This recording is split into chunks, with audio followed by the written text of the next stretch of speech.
Nakakabahala ang desisyon ng Independent Commission for Infrastructure (ICI) na hindi i-livestream ang kanilang pagdinig sa flood control anomaly. Sa isang demokrasya, ang transparency ay pundasyon ng tiwala ng taumbayan. Kung mismong pera ng bayan ang pinag-uusapan, bakit tila tinatago sa publiko ang katotohanan?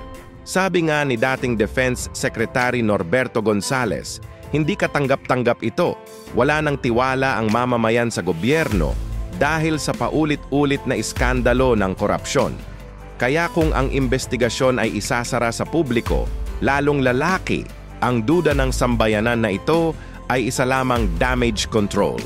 Kung si dating Pangulong Rodrigo Duterte pa ang nakaupo, walang ganitong palusot. Noon, kahit gaano kasakit, hinaharap ng gobyerno ang mga isyu ng lantaran. Walang tinatago, walang pabor-pabor.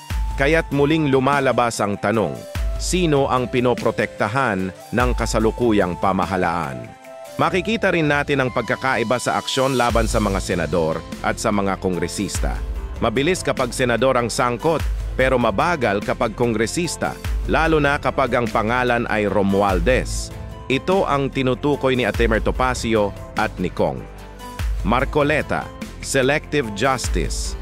Ang taumbayan ay hindi bulag. Sa social media pa lang, malinaw ang sentimiento. Kung walang transparency, walang tiwala. At kapag nawala ang tiwala ng tao, gaya ng babala ni Gonzales, maaari itong humantong sa kaguluhan. Sa panawagan ng dating defense chief, simple lang ang dapat gawin. Buksan sa publiko ang pagdinig. Ipakita sa taumbayan ang buong proseso, hayaang sila mismo ang humusga. Kung talagang walang tinatago, bakit takot ipakita? Sa huli, mananatiling hamon ito sa kasalukuyang administrasyon. Kaya ba nilang tapusin ang korupsyon o magiging tagapagtakip lang sila ng iilang makapangyarihan?